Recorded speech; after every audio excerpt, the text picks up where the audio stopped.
Hello and welcome to All That Jazz. I am Viviam Lopez. My first guest is an accomplished jazz pianist. He has performed with great musicians as MEOLA, Randy BRECKER, Arturo Sandoval, Chris Potter, and MDC professor Dr. at CALLE, just to name a few. His passion for music began at a very early age in his native country of Cuba. Through hard study and perseverance, he has become an experienced pianist and a star in his own right. I am talking about jazz pianist Kemuel Roig. Welcome. Hi, Vivian. Thank you. Thank you so much for having me here. It's a pleasure. It's a pleasure. And Kemuel, you were born, as I mentioned, in Cuba. Yes. I was born in the city of Camagüey, which is in the center of the island, between, right next to Ciego de Ávila.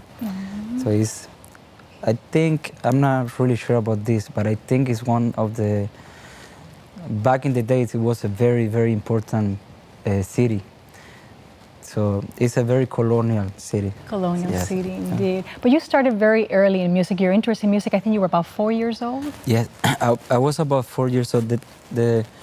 What happened was that my father and my mom, they are church pastors. And they tell me that I always used to get all los calderos. I don't know how to say that. The pots and pans? Yeah, the pots and pans. And put it in the kitchen and just played, with the la cuchara, with everything, and make the sounds with the music that was playing on the radio. And later on, my mom said, hey, she told the drummer from the church, hey, maybe you should give some drum lesson to Kemuel and see what happens. So he began teaching me, the basic rhythms. And then we found out that there was a piano teacher living 1 block away from my house. So my mom, it was a very, very old lady, but she was beautiful. And my mom talked to her, so she began teaching me all the scales, the majors and minor scales. And I mean, all I can remember from the time was the drummer, I have a little memory from my time, trying to learn the rhythms. And sitting there with my mom every day, do, re, mi, fa, saying the scales. So you were learning classical piano and also percussion? Well, not at the time. Another time. Later Yes. on is when you joined the vocational school? Yes. So later on, when I was 7 years old, my family, my mom and dad, they moved to Ciego de Ávila. And in Ciego de Ávila, they met a piano teacher that was teaching in the School of Music. Vocacional de Arte. And then she did a little exam, to see, like ear training exam. And she told my mom, man, you need to bring him to the school tomorrow. Like, would be nice to do the test over there and see how he does. And I went there and I think I did pretty good. I don't know how good I did, but I got into the School of Music and I was doing the 2 instruments, drums and percussion, classical music. Writing classical music, yes. But I think I heard also that you were 8 years old and you recorded your first album as well? Yeah. Quite impressive. So, music, to me, really, Vivian, music became and has always been my pastime. Like my hobby. Like, I don't know how to play baseball. The only one time that I tried to play volleyball, this one like that, I damaged a finger. So I have this one, because instead of going like this, I went like this. So I said, you know what, this is not really for me. So I would spend many hours practicing and playing music. And my mom at the time, they had bought from the church. They got this keyboard that was amazing. It was the Roland XP80. That at the time, that was one of the state of the art. Yeah, state of the art. Everybody was using it on every recording. And I figured out how to play the drums and record myself, and how to play the bass and record myself. So again, I would spend hours there just creating different music, right? And then my mom, she heard this recording and she said, you know what, maybe we should go to a studio and put this on a CD. So that's what she did. She went to a studio and we just played back everything that I had recorded. And yeah, so we did an album. I never talk about this album. Well, no, but that's important. It's your first album. Now, 2002 comes and you guys moved to Miami. You moved here to Miami. You were, what, 12 years old? I was about 12. I came to Miami right before el pase de nivel, going to nivel medio. And you began studying music right away? Yes, my first school, I went to Miami Springs Senior High School. And I was so blessed because when I got there, I found that the music teacher from the school, from the high school, she was a classical piano player, graduated from University of Miami. Mm-hmm. So I mean, nowadays when I think back about it, I gotta say that it was God's plan. It was moving everything. Definitely. Because I got there and she kept teaching me the same repertoire that I was doing in Cuba.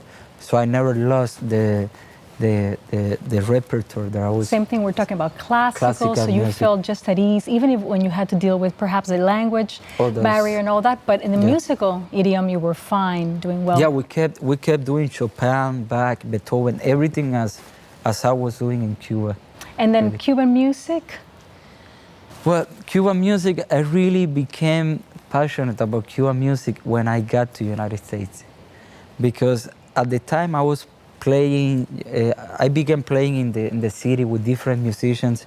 And I got a call from a friend of mine saying, hey, do you know about Malena Burki? I said, yeah, of course, I've heard their names many times. And he told me, well, they're looking for a piano player, and I recommended your name. So I went there, and we did a concert together, and playing with her is how I began to listen and find out about all these amazing Cuban musicians. Talking about Benny Moré, you know, people that I had never listened to. And Chucho Valdés, Gonzalo Rubalcaba, so just a different, more Frank of your... Emilio, Meme, all these amazing, Elena Burke, obviously. Yes. Yeah. Well, it's very soon, we're going to have to take a break, but I want to then, when we come back, be joined by MDC music professor Dr. Michael DeLido, talk more about when you joined Miami-Dade College and all the great stuff that happened after that. So as we come back very soon, don't go anywhere. We're going to come back with more All That Jazz.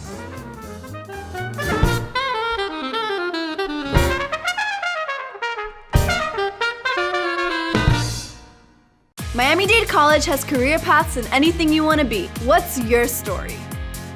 Be global. Be cutting edge.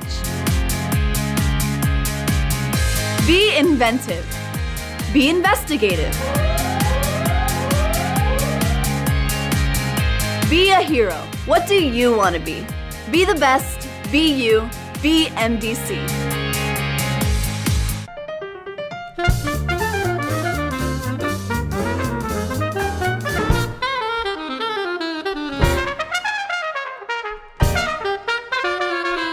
Welcome back to All That Jazz.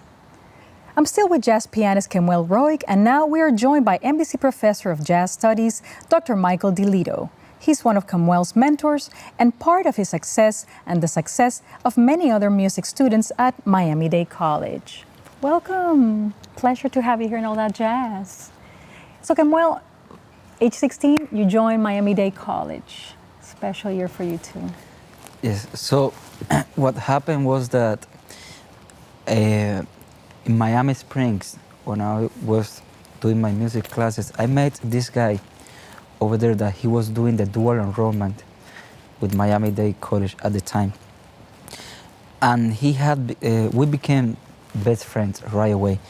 And he was listening to John Coltrane and all these jazz artists. And he gave me a CD of John Coltrane, Love Supreme. He gave me that album, and I fell in love with that album right away. And he told me, man, you should come to my MDC or Wolfson campus. There's a group. I go and play every week. And he was doing the dual enrollment. So he brought me here one day and I met Mike. And that was really the first time that I heard for the first time jazz and that I got an opportunity to play jazz because before that I was not doing it. Correct. So it's all thanks to this guy It's all over my here. fault. Oh, yes. So how do you feel that, you know, Dr. DeLiddo, he helped you transition, I guess, from the classical, even the Cuban that you were getting immersed perhaps, and then to jazz, which he was instrumental in that, right? With Mike, I learned how to speak the language, what was proper to say, what was not proper to say. I learned harmony, I learned rhythms. More importantly, I had the chance to do music, to do that music, which here in Miami is not that common, you know. And now we have more clubs, but 10, 13 years ago, we only had Van Dyke, only like a few, right? So with him, I had the experience, the opportunity to experience what it is to play jazz in a combo setting. And that to me, it changed my work. It changed all what I was planning to do for my musical life, it changed forever when I met this guy over here. In fact, you traveled, I know you traveled as a student to Italy, and Yes. must have been an amazing experience. The Umbria Jazz Festival in Italy, right? And you actually was- even won the Downbeat Magazine student competition. So, also at the time, I gotta say this, Vivian, because this guy, I mean, I don't think he knows how much I don't think he knows how much he means to me, because when I was 17 years old, one day I come to the class that we had rehearsal, and I was feeling very bad. I was feeling that I had no future. To tell you the truth, I felt that I had no future as a musician. And I remember going up there and talking to Mike and saying, Mike, I don't know what I'm gonna do. Like, because at the time I was also falling in love with software development and to do program for Apple, whatever. I have no idea, right? So I told Mike, man, I think I'm gonna quit. Like, I don't see myself doing a career as a musician and supporting my family in the future. And Mike told me something that I always say that thanks to him, I still do music nowadays, because he told me, give it a try. Just give it a few years. I think you're gonna make it. And then the next year, we had the invitation to go to the Umbria Jazz Festival. And that was the very first time, because I had played in some other settings, you know, with singers and playing, you know, that they put you back there in front of a few thousand people. But that was the Umbria Jazz Festival. It was the very first time that I got to play jazz in front of, I don't know how many thousand people we had that day. At least 3, 5, 10. I don't know. It was street. It was outdoors, a street full of people listening to the music that we were doing. And I gotta say that it's all thanks to Mike, really. Mike.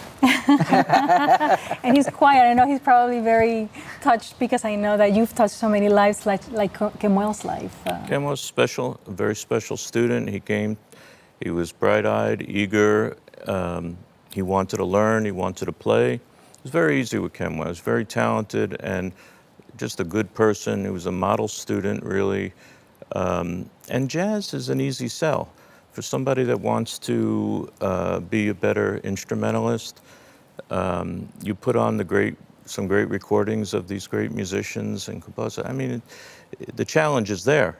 It's right in their face. And we started out, I think, kind of basic, doing repertoire that was appropriate for where he was and the other students were at the time. And then we progressed, and he progressed very quickly. But always a pleasure to have around. He brings a lot of love to a classroom and an ensemble. and a performance. Yes, and in fact, well, he's grown so much as not just a performer, a composer, several albums out, and also the list is very long. I've mentioned a few at the beginning, but names as big as, MEOLA, which I know probably you've seen him bloom into what you felt that you knew that he was going to grow to. A very important musician, a very big name, a sensational guitarist, somebody that I idolized, respected for many years, still do. And then Kemuel's playing with him. I mean, it's very exciting. I'm very happy for him. As well as other big names, names in the jazz like BRECKER, who have participated in your album, which I know. Yes, so I'm very, very excited about this, Viviam, because about a year and a half ago, I was talking to the drummer, Hilario Bell, yes, that he's literally my closest friend in earth. And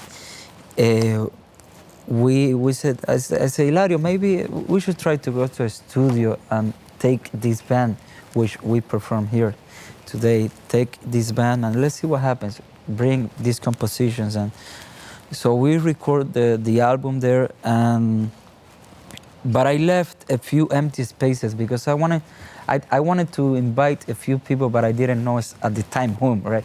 So talking to Hilario, he told me, Kemuel, maybe we should try contact Randy Brecker for this part. And I said, man, I had played with Randy before a few times at the Jazz Cruise, which they do every year. It starts from Miami.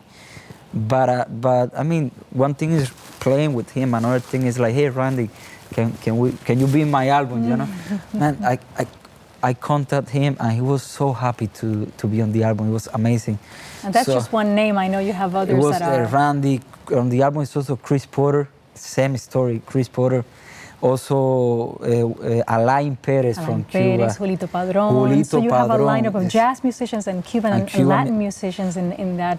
Because the album is going to be entitled Genesis, because the name Genesis means beginning. And it's going to state my transition from the Afro-Cuban jazz to the jazz world, Excellent, so Kemuel. Well, we have to take a quick break now, but when we come back, we have more conversation about jazz. Kemuel, Mike Liddo as well, joining us right after this. Don't go anywhere.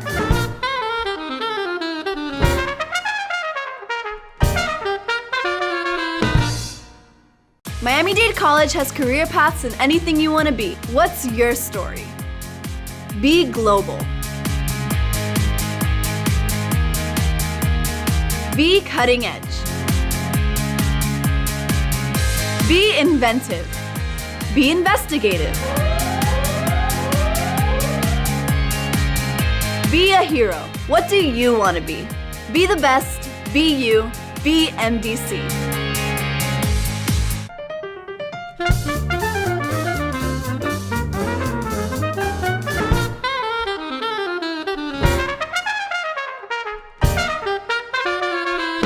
And thanks again for joining us in All That Jazz. I'm Viviam Maria Lopez.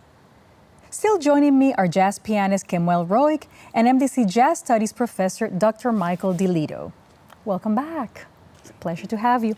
Dr. DeLiddo, you've taught jazz guitar at MDC Wolfson campus since 1984 and served as a professor of jazz studies since 1998. Also, since that year, you were a founder and director of the beloved Jazz at Wolfson Presents a Visiting Artist Series. So in 1998, I got hired full-time, and I was the only full-time jazz studies professor at the Wolfson campus.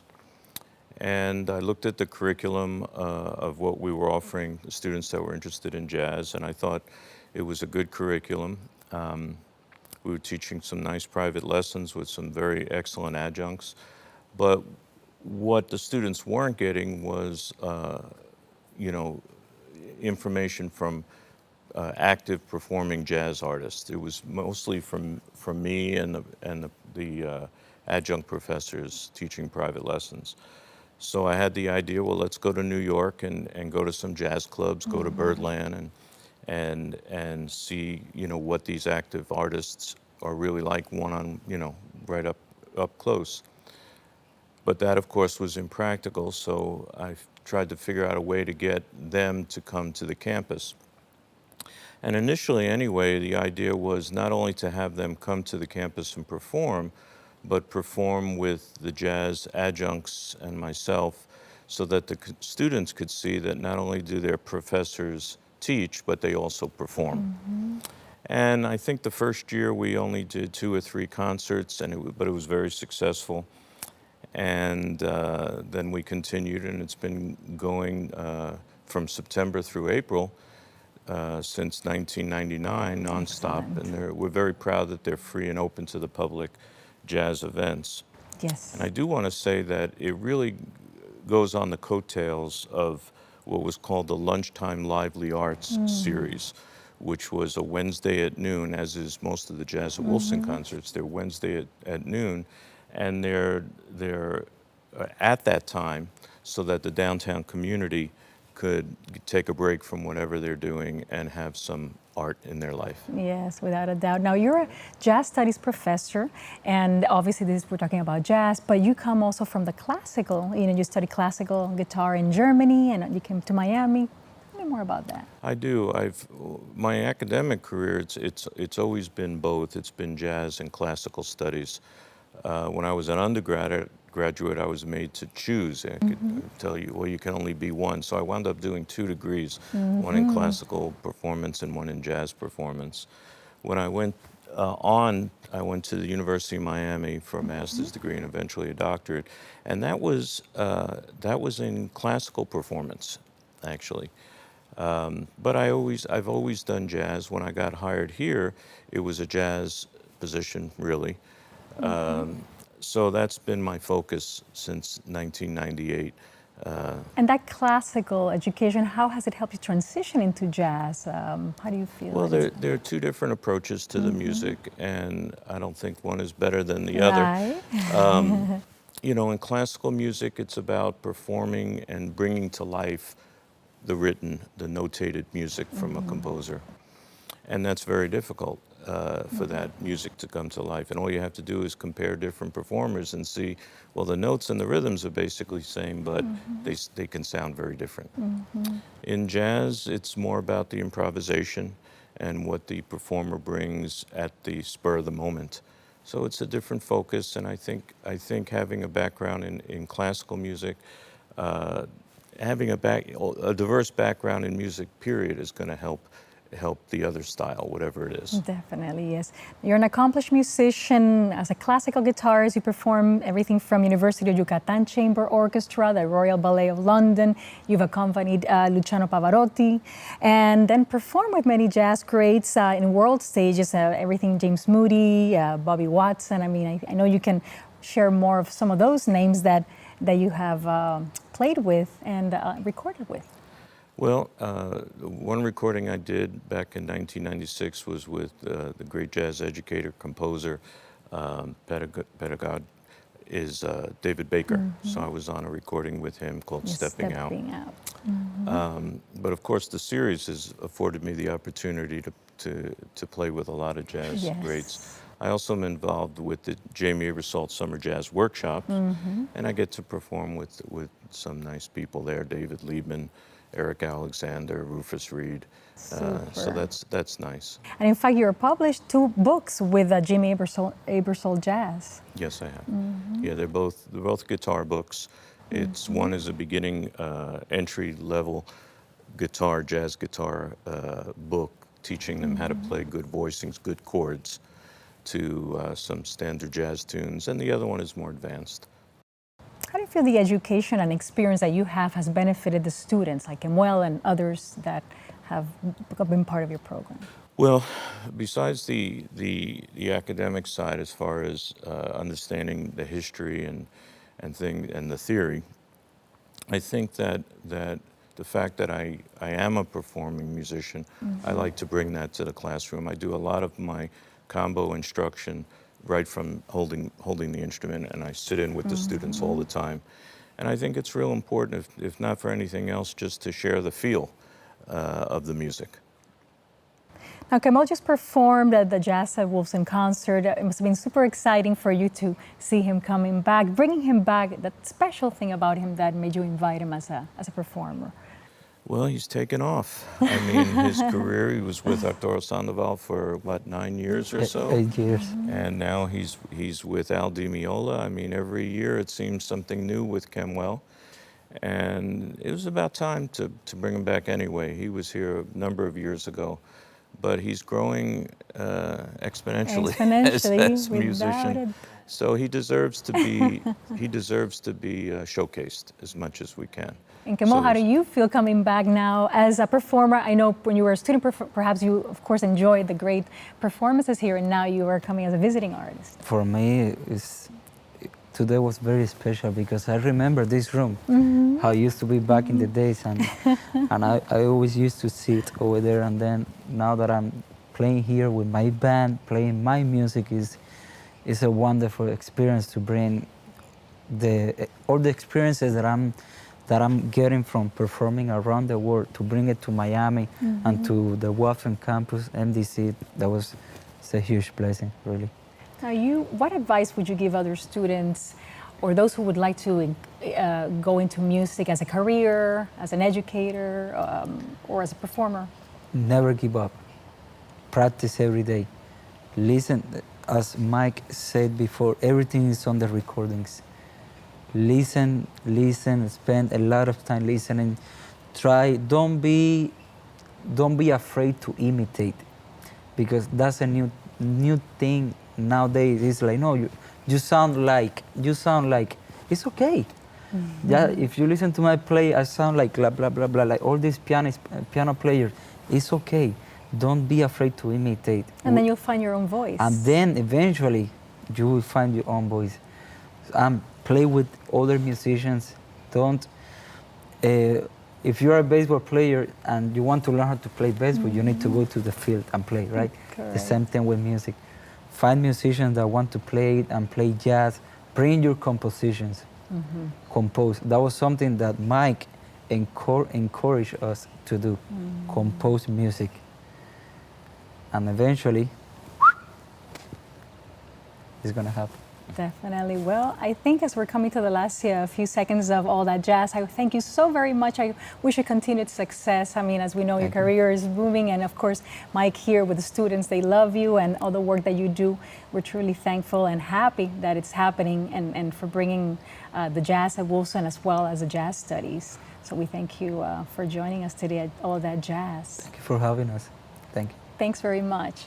And friends, this is all that we have for today for All That Jazz, but we invite you to tune us again next time. I'm Viviam Maria Lopez. Bye-bye.